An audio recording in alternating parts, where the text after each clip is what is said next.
Blog Talk Radio.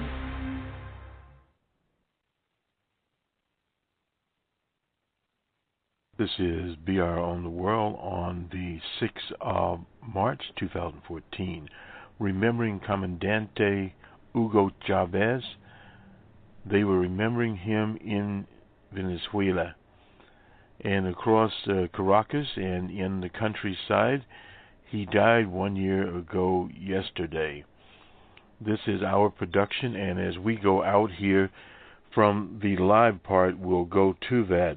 Comandante Maduro had spearheaded a rally in Caracas and a march to the mausoleum where he rests in a poor, quote-unquote, part of Caracas, as opposed to where many of the demonstrations are taking place in more wealthy parts there. Comandante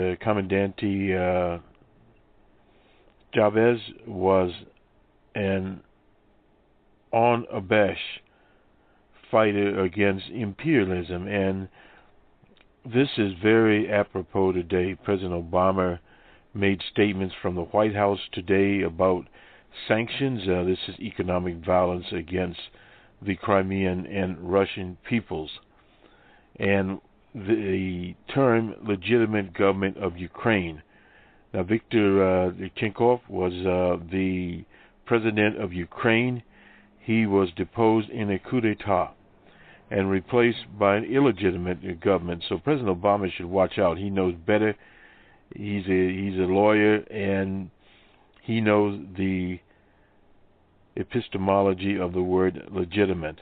The government in Ukraine is not legitimate. It is one that has been imposed by a bunch of imposters and lackeys from the West. Let me read you some of the latest, and we'll get to a statement by Dr. Henry Kissinger.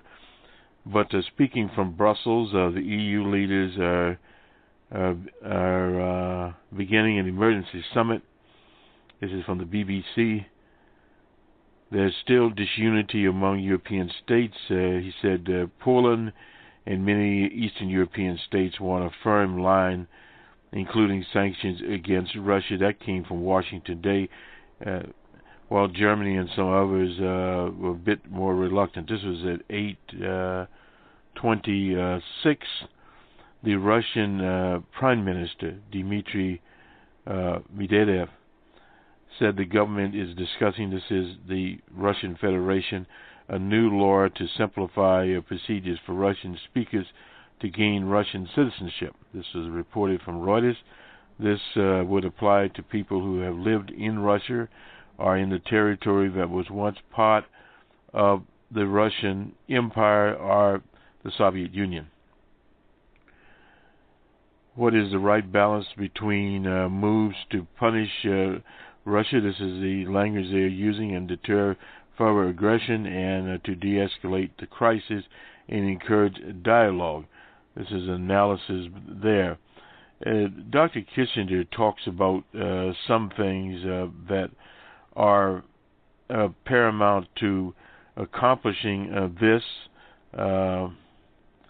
Headline in the BBC, and this is from Washington, illegal referendum. Now, they've called in on the 16th of March for a referendum, the people of the Crimea, to determine if they want to be part of the Russian Federation.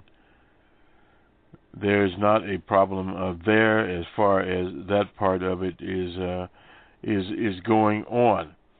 That, as far as we know, will continue on, and we'll see the outcome of it. Let's go to Dr. Kissinger, because most of our time will be devoted from a package posted on YouTube by Comandante Maduro in remembering Comandante Hugo Chavez. Henry Kissinger was the Secretary of State or Minister of State in the U.S. from 1973. We remember him to 77 on the Tricky Dick Nixon. We'll just start it off there. This is Dr. Kissinger writing in the Washington Post. Political discussion on the Ukraine is all about confrontation, but Do we know where we are going? In my life, I have seen 4 wars with great enthusiasm and public support, all of which we did not know how to end, and 3 of which we withdrew unilaterally. The test of policy is how it ends, not how it begins. We agree with him on that. We talked about the Cold War in 2014 on Boston Red, our political broadcast. You should go there to get more backgrounder. Far too often the Ukrainian issue is posed as a showdown, whether Ukraine joins the East or the West.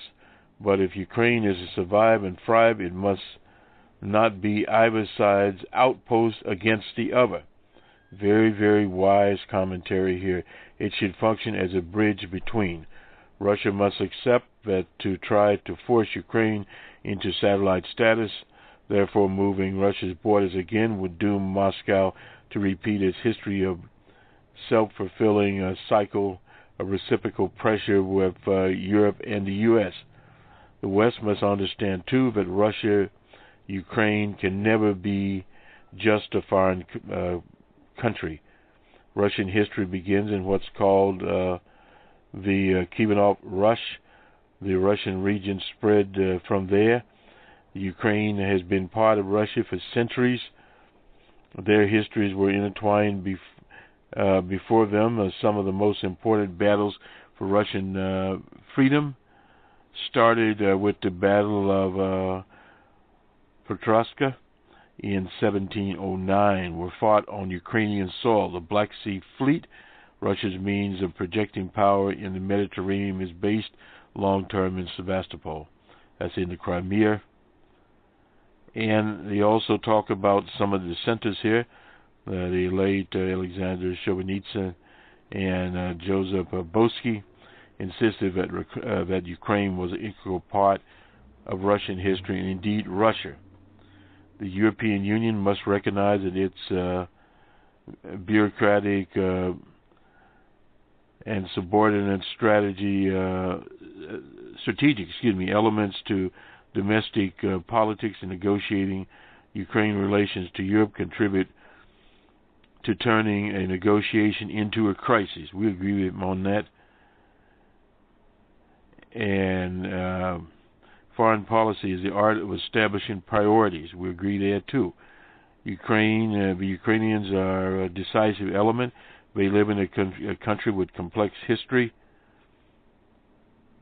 The West was incorporated, the western part, into the Soviet Union in 1939 under the leader Stalin and the fascist leader Hitler. He calls it dividing up the spoils, but nonetheless, there were fascist forces incidentally in the Ukraine at that time, and there are now 60% of the Ukrainian, this is Crimea, I'm sorry, there were fascists there too, was part of Russia. In 1954, Nikita Khrushchev, we talked about him. He was a Ukrainian by birth, awarded it as part of a 300-year celebration of Russia's agreement with the Cossacks. The Cossacks, incidentally, were guarding various things at the Sochi Olympics. Nonetheless, here's another divide. The West is largely Catholic, the East largely Russian Orthodox. The West speaks Ukrainian, the East speaks mostly Russian and other languages too. Now understand that the Ukraine is more than just East and West, is more than just the Ukrainian language and the Russian language. There are other languages also spoken there. Any attempt by one wing of Ukraine to dominate another, as has been the pattern, would lead eventually to civil war or breakup. To treat Ukraine as part of East-West confrontation would shuttle for decades any prospect to bring Russia and the West, especially Russia and Europe, into a cooperative international system. The Ukraine has been independent for 23 years, and it had previously been under some kind of foreign rule since the 14th century. Now, this is a little bit of the history. We'll just skip on here for a matter of time. But nonetheless, he said leaders of all sides should return to examining outcomes and not compete in posturing. That's what you saw from Washington and President Obama. Here's a few of his notions. Henry Kissinger speaking. Ukraine should have a right to choose freely its economic and political associations, including in Europe. The problem here is these selections of economic associations are not so-called free. When you hear the words free, be very leery of that, because at any state in human relations and in world political machinations, particularly geopolitics, there is no such thing as free, F-R-E-E. The Ukraine should not join NATO, a position I took 7 years ago when it first came up. But there is an underlying thing, especially from the neocons in the U.S., a forum of followers of the Trotsky, a marginalized right-wing figure that opposed V.I. Lenin and the Soviet Revolution. Ukraine should, wise Ukrainian leaders would then opt for a policy of reconciliation between various parts of the country. Internationally, they should pursue a posture compared to that of Finland. That nation leaves no doubts about its fierce independence and cooperates with the West in most fields, but certainly avoids institutional hostility towards Russia. It is incompatible with the rules of existing world order for Russia to annex Ukraine, but it should be possible to put, Crimea, to put Crimea in relations to Ukraine on a less fragile basis. To that end, Russia would recognize Ukraine's sovereignty over Crimea. Ukraine should reinforce Crimean autonomy in elections held in the presence of international observers. Now, international observers, let's make this very clear. Those observers, by and large, are proxies for the Western powers. Now, yes, they will bring in some nations, say Nigeria, other nations out of Europe in there, but their supervision is suspect at best. So in other words, this whole thing works upon a fractionalized situation. Let me finish up his thing. These are principles, not prescriptions. People familiar with the region will know that not all of them will be palatable to all parties. There's no doubt about that. But what we really have to go back to here and understand is what happened to Viktor Yushchenko and his being the president of Ukraine. He was forcibly removed and an illegitimate government installed there by rightist parties. All the people did not speak and did not have an opportunity to speak. And then the rightist parties were backed up by their brute force allies, the fascist parties within Ukraine. And this is something the people of the world really do not understand. They brought out a former prime minister that had been jailed for corruption, and no doubt she was corrupt. They had to agree upon that. She'll not be in the new government, incidentally. She claimed she didn't want to. So I assume she's in Germany getting so-called treatments for back problems. But the problem was that she was defeated in 2010 by Viktor Yushchenko, and that was the end of that. He was a duly elected president, and still is, of the Ukraine.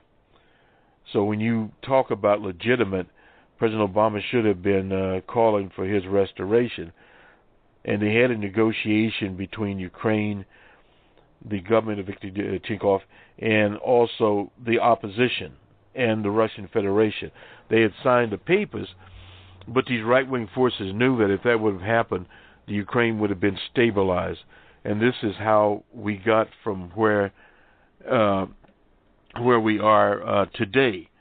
So in the West, it's treated in one particular method, and at the same time is treated in the rest of the world. Now, one thing you have to understand here is that the rest of the world, we talk about China, India, Brazil, Venezuela, and various other places, but you literally have billions of people. And this propaganda that you're hearing is nothing more than propaganda in the EU, and primarily, you talk about the EU nations, most of them are not in very good fiscal order. So that in itself is an issue. But in the U.S., you have monopoly media here that is pushing this across the American people. Most of the American people have no idea, unless they are Russian or Ukrainians, where the Crimea is. They have very little knowledge of the history of that area and could honestly care the least. Now, the Congress has quickly voted 300 and something to 28 or so to give $1 billion of aid. This is what we talked about in the production on Boston Red, the 2014 Cold War. And it is based upon what's called Wilsonian foreign policy. It was Woodrow Wilson, a famous and infamous bigot, a racist, that came unfortunately out of Princeton University to the presidency. But he formulated this policy, and he still is racist today. And how does this racism flare up? It flares up through an imperialistic policy, what it used to be called by Kwame Nkrumah and others, the African genius, a neo-colonialist thing. And you can look at various events in Egypt under the little General Sisi, in the assassination of Colonel Gaddafi in Libya, and his replacement with lackeys and puppets and criminals.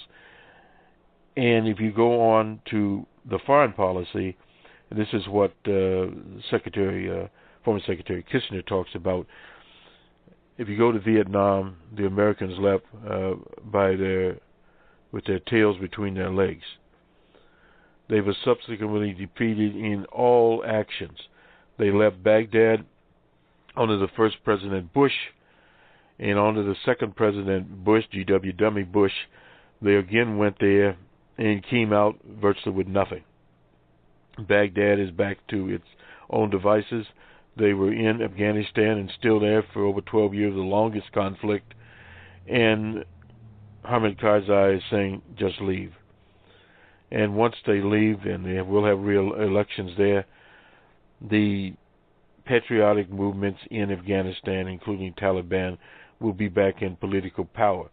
So in other words, you'll have billions and actually trillions of dollars that just went up in smoke because of this obsolete foreign policy.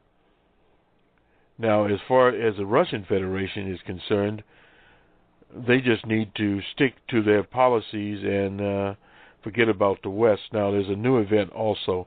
There are various fighters and some other things in Poland the U.S. has sent there. This is similar to what G.W. Bush did in the conflict with Georgia. And it was meaningless. But this whole foreign policy, the American macho policy, Sarah Palin described the president in an address from the White House where he was in dungarees, his mom's dungarees. This whole thing is into an insane situation. So they should heed some of Dr. Kissinger's advice there, at least as a framework, and some other parts of it just simply will not stand in this day and time. This is BR on the World, Boston Red here at about 5 o'clock. This will air at 5:30 Eastern Standard time. And I think, let's see, at UT time, look at a different server here, a workstation, actually server. Yeah, it's, what? Well, that's not where we need to be. Anyway, nonetheless, from the BBC's coverage here, I think it's 8 something the time there. So we'll go to the presentation from the Venezuelan government, remembering Comandante Hugo Chavez, and this is a special presentation by President Comandante Maduro. Good day on the 6th of March 2000. Antiimperialista. Lamentablemente, la profecía de Bolívar no hizo sino cumplirse.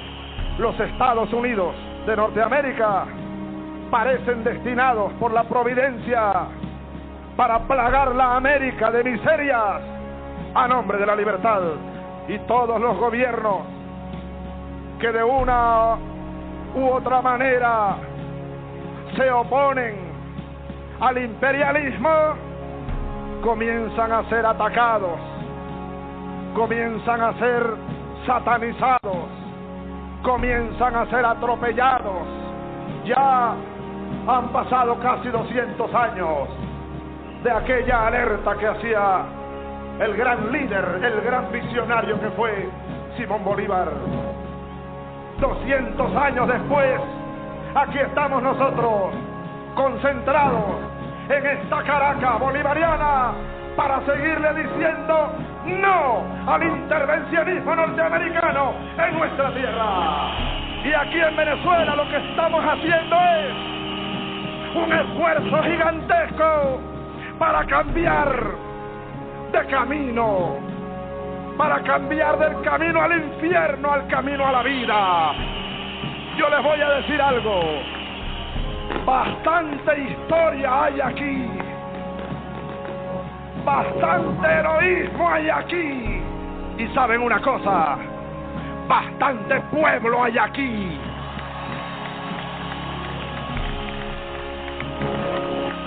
Y saben otra cosa, bastantes cojones hay aquí para defender esta tierra, para defender esta patria de cualquier intruso que pretenda venir a humillar la dignidad de esta tierra sagrada de la Venezuela, de todos nosotros. ¡Carajo!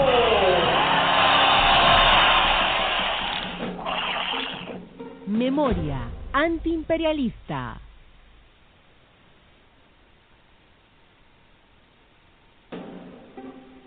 Memoria antiimperialista. Estos grupúsculos violentos, apoyados por Washington, no hay ninguna duda que están apoyados, están financiados con el dinero de el pueblo de los Estados Unidos. Está demostrado, tenemos los documentos, financiados desde Washington, apoyados por la CIA y el gobierno norteamericano. Ellos pretenden incendiar el país. ¿Para qué? Ellos mismos lo han dicho, porque no tienen ni vergüenza. Ayer un grupo de supuestos dirigentes políticos de la supuesta oposición hicieron un comunicado pidiendo que, dados los hechos de violencia desatados, pues la OEA ahora tiene que venir aquí. Aquí no vendrá OEA ni nadie. Aquí lo que hay es un pueblo libre y una patria soberana.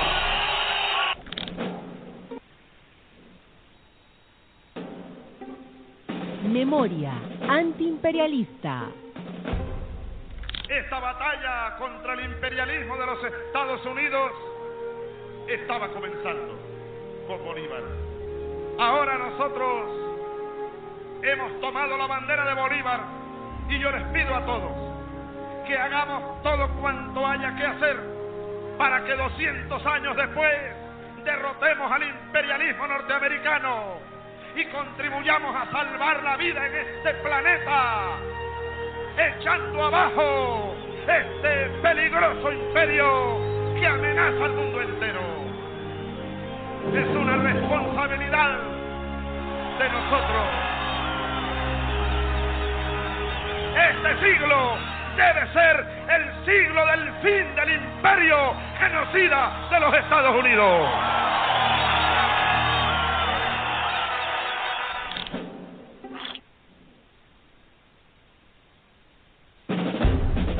Memoria antiimperialista. Nosotros estamos enfrentando, compatriotas, compañeros, compañeras, realmente estamos enfrentando al imperio más poderoso, al imperio más inmoral, al imperio más cínico, al imperio más asesino que ha existido en toda la historia de este planeta. Son los salvajes imperialistas de los Estados Unidos. Pero se les va a acabar. Ahora tendrán que vomitarse ellos mismos. Porque América Latina despierta. América Latina se levanta. Y los pueblos de América Latina escribirán este siglo la página más grande de toda su historia. Memoria antiimperialista.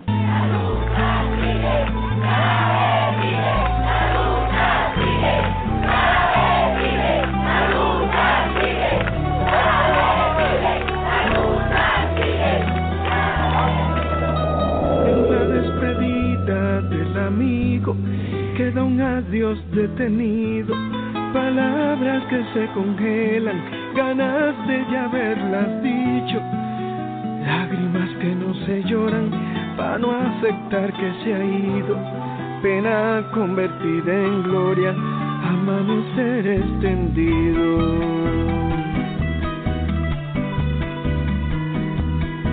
Para la partida del amigo que nos devolvió la risa, no hay adiós definitivo, ni finales de ceniza, tanto corazón dolido no se va a creer en la prisa de la muerte que ha intentado manchar su roja camisa.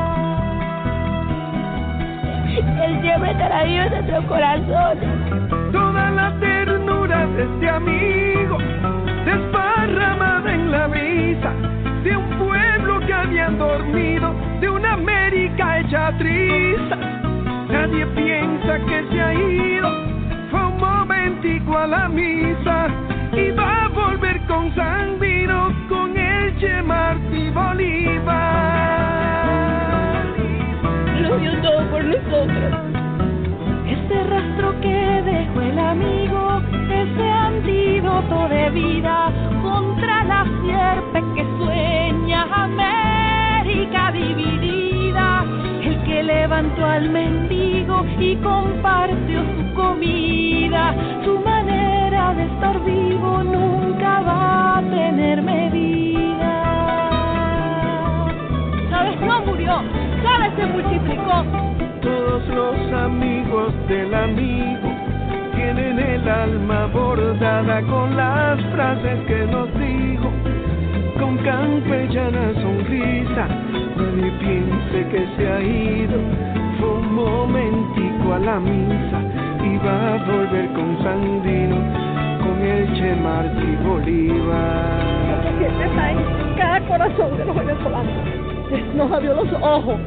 Todo mi corazón lo siento, Chávez. Los hombres se van, pero la idea no muere. Estamos rodillas en tierra, Venezuela no llora. No nos haces un buen ejemplo.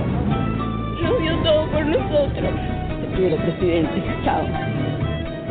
Chávez era el pueblo, era el amor del pueblo.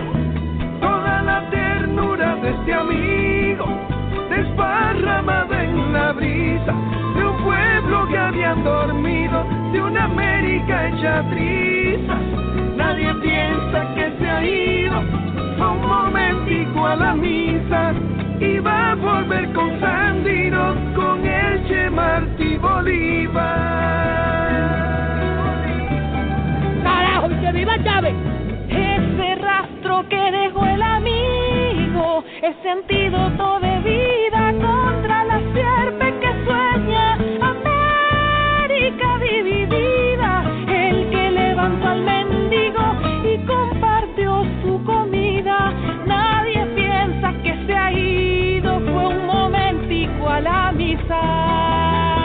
siempre, camarada. Esta batalla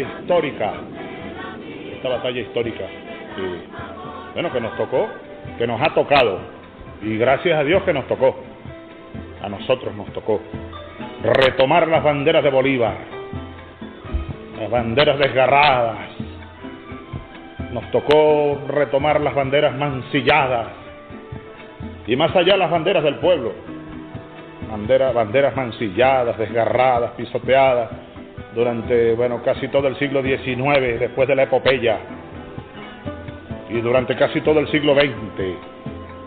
Nos tocó a nosotros, pues, terminando el siglo XX y comenzando el XXI, comenzó aquí una nueva era, la llamarada, el fuego sagrado. Fue como una resurrección lo que hemos visto, lo que hemos vivido. Aquí había un continente dormido, un pueblo dormido, como muerto, y llegó el Lázaro colectivo y se levantó. Finales de los 80, los 90, terminando el siglo XX, pues, se levantó aquí en Venezuela una revolución, se levantó un pueblo.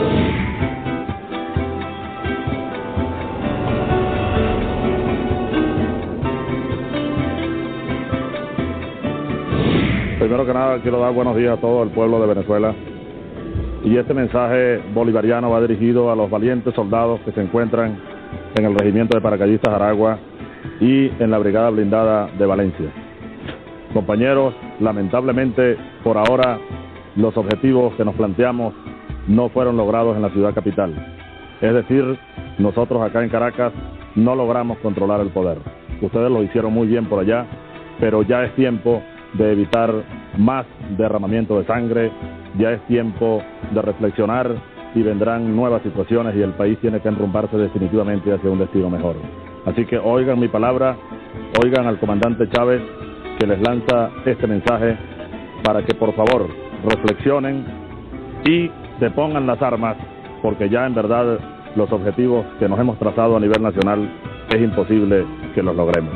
Compañeros, oigan este mensaje solidario, les agradezco su lealtad, les agradezco su valentía, su desprendimiento, y yo ante el país y ante ustedes asumo la responsabilidad de este movimiento militar bolivariano. Muchas gracias. De armas. Por ahora y para siempre, el movimiento bolivariano revolucionario 200 vuelve a la lucha con las banderas populares en alto al encuentro con la victoria definitiva. El movimiento bolivariano revolucionario 200 va a la calle, a la carga, a tomar el poder político en Venezuela. Esta generación militar que tomó el camino del sacrificio, se forjó en el Fuerte Tiuna, en los cuarteles militares, va a demostrarle a los politiqueros venezolanos cómo se conduce un pueblo hacia el rescate de su verdadero destino. Desde el punto de vista de que se haya perdido o no la acción nuestra del 4 de febrero y la del 27 de noviembre, la sangre que derramaron patriotas venezolanos, civiles y militares, los cientos y cientos de oficiales que perdimos la carrera militar activa, aunque ahora andamos activos en los brazos del pueblo y somos soldados del pueblo, yo creo que eso no se perdió y la historia lo está demostrando y lo va a demostrar. El logro más grande que hay está allá afuera. Es un pueblo de pie y despierto. Chávez es un sentimiento nacional. Chávez recorre toda Venezuela. Es un proyecto que se hizo colectivo. Yo orgulloso estoy de haber cruzado estos caminos, de haber llegado aquí. Y claro que sin el pueblo venezolano, pues yo no sería nadie. Por eso, mi compromiso existencial, vital, para siempre, con la esperanza de un pueblo, con el honor de un pueblo que ha levantado de nuevo sus banderas. El pueblo venezolano tiene dignidad, tiene coraje, tiene honor y lo ha demostrado hoy, día para la historia. 6 de diciembre quedará inscrito en las páginas de la nueva historia venezolana. Hoy está comenzando una nueva historia. Seamos todos, pues, unidos, protagonistas de esa nueva historia de Venezuela. Afinemos el rumbo. Démosle a nuestros hijos y a nuestros nietos una patria que hoy no tenemos. Nunca olvido el verso de Pedro Mir, ese gran poeta dominicano. Si alguien quiere saber cuál es mi patria, no la busque, tendrá que pelear y luchar por ella. Yo llamo a los venezolanos a luchar todos para que tengamos patria, para que tengamos una Venezuela verdadera, una democracia verdadera.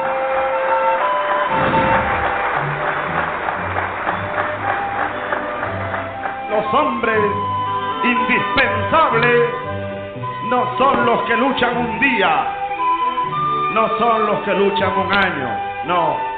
Los hombres y las mujeres indispensables para los pueblos son aquellos que luchamos toda la vida por la misma causa, por el mismo empeño, que no nos doblegamos ante nada. Me consumo y me consumiré de por vida al servicio pleno del pueblo venezolano.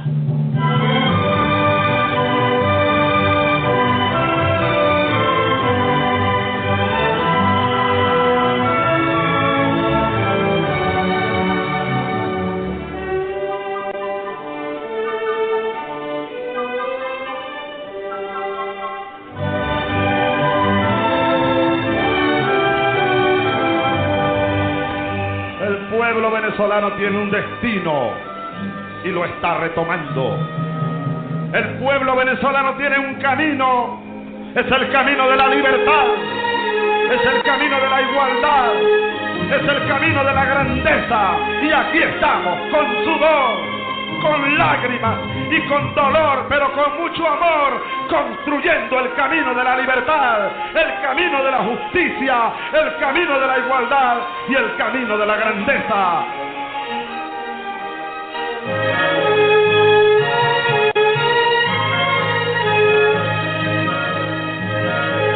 Digo al pueblo venezolano, gracias por tanto amor, y amor con amor se paga.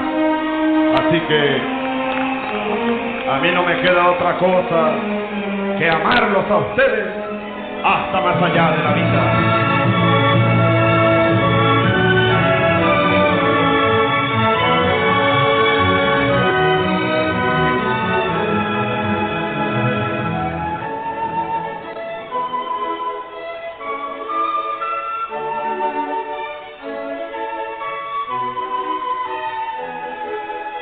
Hoy tenemos patria, que nadie se equivoque. Hoy tenemos pueblo, que nadie se equivoque.